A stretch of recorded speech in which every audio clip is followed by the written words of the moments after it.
सगळ्याची सुरुवात झाली एप्रिल महिन्यात, जेव्हा राज ठाकरेंनी महेश मांजरेकरांना मुलाखत दिली. त्यात त्यांनी महाराष्ट्रासमोर आमच्यातले वाद लहान आहेत, आमच्यापेक्षा महाराष्ट्र मोठा आहे असा संकेत दिला. यानंतर 2.5 महिन्यात, फक्त 2.5 महिन्यात आता संजय राऊत थेट महाविकास आघाडीलाच मोडीत काढायची भाषा करतायत.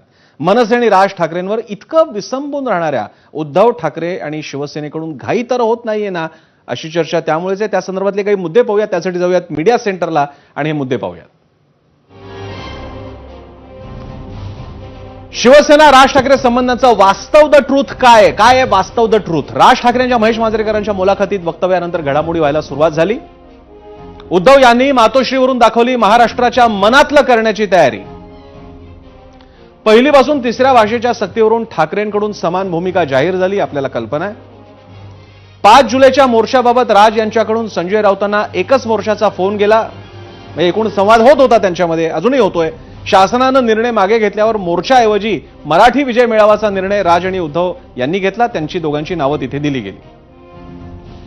विजय मेळाव्यात उद्धव यांची एकत्र आलोय, एकत्र राहण्यासाठी अशी खुली भूमिका जाहीर करण्यात आली. राज यांच्याकडून मात्र ठोस भूमिकेचा पुरस्कार ना त्या मेळाव्यात करण्यात आला होता की नेमकं पुढे काय किंवा आजही करण्यात आलेला नाही. नंतरच्या मराठी आंदोलनानंतर मनसैनिकांना माध्यमांशी न बोलण्याचा आदेशही देण्यात आलेला आहे, जो आजही लागू आहे. आणि म्हणून मनसेचे प्रवक्ते आज आपल्यासोबत नाहीयेत, कारण ते नियमांचं पालन करतात.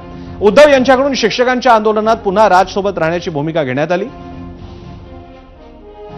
संजय राऊतांकडून थेट मविया इंडिया आघाडी मनपासाठी नसल्याचंही विधान आज समोर आलेलं आहे.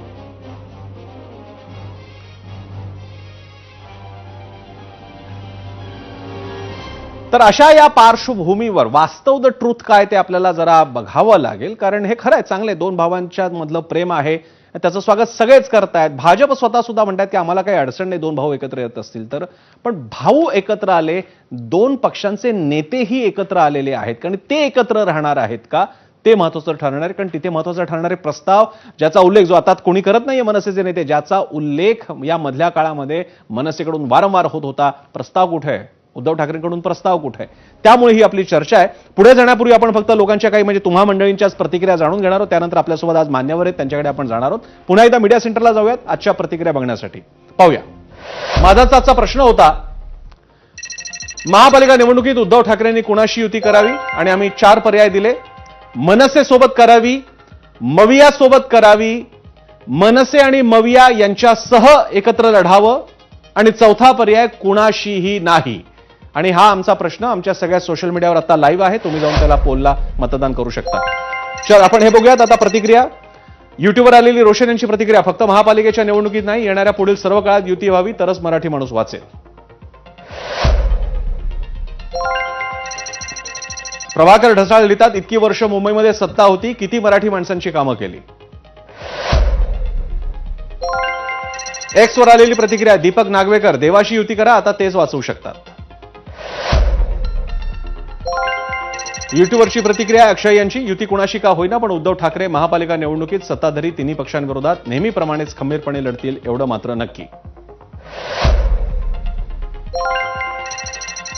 प्रसाद माने लिहितात, राज ठाकरेंसोबत युती करावी, कारण दोघं भाऊ एकत्र आले हे पाहून लोक मतदान करतील. मनसे आणि ठाकरे गट एकदा होऊन जाऊच द्या, आणखी कुणाची गरज नाही, असं गजानन यांनी म्हटलेलं आहे. तर मोहिनी जाधव लिहितात, उद्धव ठाकरे युती करूनही जिंकणार नाहीत. रमेश कुमार येलगट्टे लिहितात, उद्धव यांनी बाळासाहेब ठाकरेंचे विचार बाजूला ठेवले, आता काहीही केलं तरी शिवसेनेचं ते वैभव परत येणार नाही. विजय राजगुरू लिहितात, सोबळावर लढावे, भविष्याच्या दृष्टीने हेच उद्धव ठाकरेंच्या हिताचे आहे. गजू वाघमारे लिहितात, कोणाशीही केली तरी काही फरक पडत नाही, सत्ता नाथाभाऊ आणि देवाभाऊंचीच येणार आहे.